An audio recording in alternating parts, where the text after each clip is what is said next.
take that option just to move to Canada. And the school fees was, the tuition was tuitioning. Like, it was so expensive, and they wanted me to go through that. This is where you click the subscribe button. Subscribe. Hi guys, welcome back to my YouTube channel. It's your favorite girl, Emily. I'm a Nigerian content creator who lives in Canada. If you're new here, you're welcome. If you're an old subscriber, thank you so much for all your love and support. So guys, this video is a testimony video, and I just want every one of you that is struggling for something, who's maybe struggling to relocate, struggling with a job, struggling with anything in general, to just sit back and listen to this video. I want to share with you guys the goodness of God. I want you guys to listen and be strong in your faith, that whatever it is that you're struggling for or you're struggling with, that in the infinite goodness of God, that it will come to you at the appointed time God wants it to come to you. So this is why I'm sharing this video. And I don't want you guys to say, hey, Mommy Gio, Mommy Gio, Mommy Gio. Anyone you guys want to call me. So guys, we got our Canadian PR, and that's one of the reasons I'm making this video. But I also want to share with you guys the grace of God, the message of God. So for those of you that are new to my channel, you would if you watch my previous video, you would know that I actually moved from Ukraine, and from Ukraine I moved to Germany. I lived in Germany for like a year and a month, and then I moved to Canada. So I'm just going to share with you guys my relocation story and how I got my PR, because the way I got my PR, not a lot of people are getting PR like this. Not a lot of people are speaking about it like this. I don't think I've even seen it in the public space that somebody got a PR like this. So that's why I'm sharing my story. So for those of you guys that don't know, I lived in Ukraine for about 3 years, and I relocated to Ukraine because I wanted to study.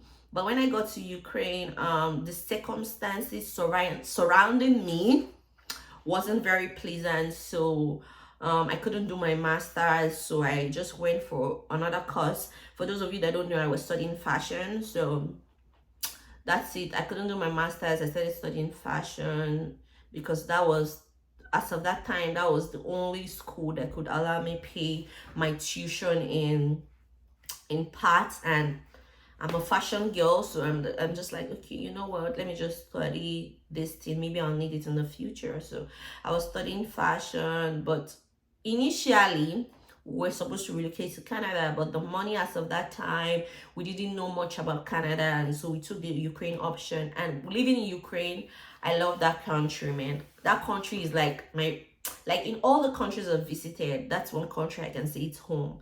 I love Canada also, but like Ukraine still has a special place in my heart, because in Ukraine I learned a lot. I learned from the Ukrainian people, and I met a lot of people that changed my life in so many ways. So guys, let's leave that aside. So we moved to Germany. I was pregnant. I was about 6 months pregnant when we moved to Germany. Getting to Germany, it was really difficult. Like, our life took the turn. Like, we couldn't rent a house because we're not legal in Germany, and we had the refugee status. And I just hate the term refugee. I don't know why. I just hate it. Like, I just hate the term refugee, and it didn't quite sit well with me, because as of the year 2022, I was supposed to bet my son in Ukraine. He will get his Ukrainian citizenship, and I'll also get my permanent residence. You know, we already have everything figured out. We bought a home. Like, everything was just going so well before the war, you know. And then I had to move to Germany. First of all, we moved to Slovakia.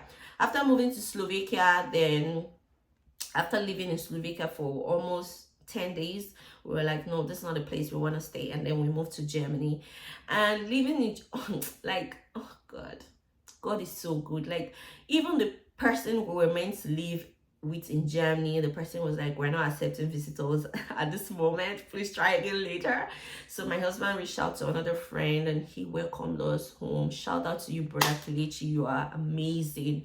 So he welcomed us to his home, helped us around the process, After that, my husband reached out to some people, and some German families took us in because we were so much in Brunswick's house. Like, imagine 5 of us plus him and his wife in a 2 bedroom. It was just really much. So my husband and I, we had to move with this German family, and those people are just God sent. I wouldn't even lie. Like, God sent them to come and be a blessing. Like, I don't know if that's the purpose of their life on earth. Like, God literally sent them to bless us. So they helped us. Like, I was still very much pregnant. They took care of me. They helped me with everything my baby needed, like for his bed, everything, his car seat, everything. They literally helped me out with everything.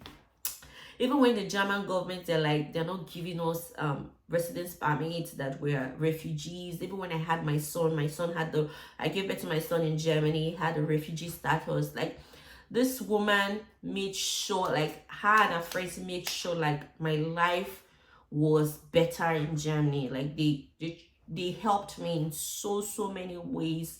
They helped me so much. I can never forget them. Like, they literally helped me. And long story cut short, I got my German residence. So I was living in Germany, but it was on a temporary stay, like a student visa, and I didn't want to start all over again. Like, I had to study my BSc again in Germany for some reasons, and I didn't want to start all over again. And I was studying the German language. It was really difficult living in Germany. We had to live with them. They were so nice to us, but as a family, we needed our own space, but we couldn't rent our own house. It was just so complicated. So then I was making research about Canada, making so many research. I was just so exhausted. I just had a baby. I'm trying to move on with my life, and I have to move again, things like that. So I was making research, and I joined some Telegram groups, and I heard about the new Brunswick event, and then I clicked on it. I was like, okay, let me just register. I got invitation, and then I went for the event. I attended this event, and I met a lot of recruiters. I talked to them. I pitched my own ideas to them. Like, we had meaningful conversations, and then I dropped my CV with them, and like about 8, 9, less than 10 days later, I got a job offer, and I signed the contract. And before then, let me just say a short story. My husband really didn't want us to come to Canada, because he's like, oh, we just moved to Germany and we're just trying to get our feet on the ground. Maybe Canada is not, and we are people of faith. Like, we also want, in as much as Canada seems like an easier option, which is not easy, we also want a confirmation from the spirit that, okay, this is the place we're supposed to be at this point in time. So in as much as Germany was difficult, we're still praying and saying, God, please let us know where you want us to be at every point in our life. Is it time to move? So we needed that confirmation from the spirit before we moved to Canada.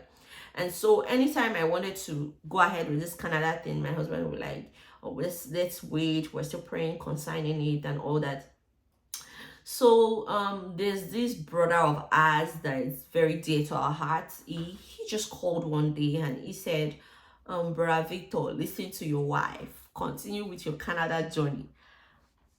I kid you guys not, I had, like, all the hairs in my body stood up, because we never mentioned to him or anyone that we're trying this Canada thing. And for him to have called us and mentioned it and say, brother Victor, listen to your wife, continue with the Canada plans, I was like, God is too faithful to fail me. Like, that was the confirmation we needed. Like, we didn't tell anybody. That was just the confirmation we needed. Because he just called, he was asking us, how are you doing? And then he just said, let's pray. And as he was praying, I was like, bro, Victor, listen to your wife, continue with this Canada journey. And then we went ahead with it. That was when we attended the event, and everything just happened so fast. I got the job offer. I was the principal applicant. My husband and the baby were the dependents. We applied for our visas in 19 days. Our visas were approved. We came to Canada. I want to say something. Moving to Canada, like coming here, like, I caught a lot of friendship, because I know people in Canada, and for every time I told them that I got a job offer and I was going to move to Canada as a healthcare worker, most of them didn't encourage me, knowing fully well that I was going through a lot in Germany. They kept on saying, "Why do you want to move to Canada with an employer on a closed work permit? You're going to suffer. You have a baby." Like, I know probably that was just the truth for them, but like they didn't encourage me. And for me, I'm a one-man squad. Like, if I believe in something, I don't need anybody's encouragement. I'm going to do that thing. As far as God has already confirmed to me that this is where I have to be at this point in my life. They were like, don't take the job offer. It's not good for you. Like, a lot of people kept on being negative to me about my Canada dreams, my Canada journey. Like, they weren't supportive at all. Like, I'm just trying to let you guys know where I'm coming from. Like, you don't need anybody to inspire you to do your dreams, to pursue your goals, your ambitions. You don't need anybody to inspire you. Like, you just need God. God is the only person you need. You understand?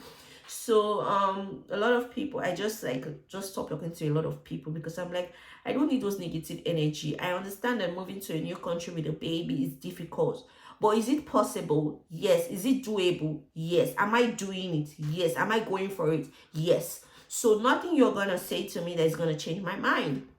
I already got my mind made up. And you know, some of these people, they even stopped talking to me because I decided not to go with their own plans for my own life.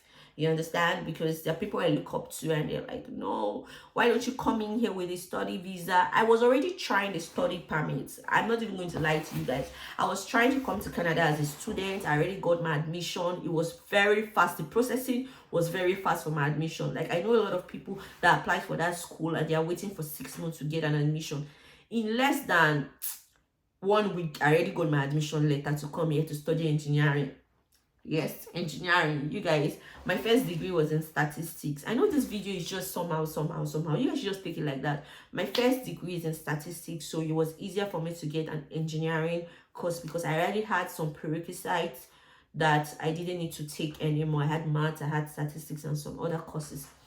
So it was easier for me to pursue that. But do I want to be an engineer? No.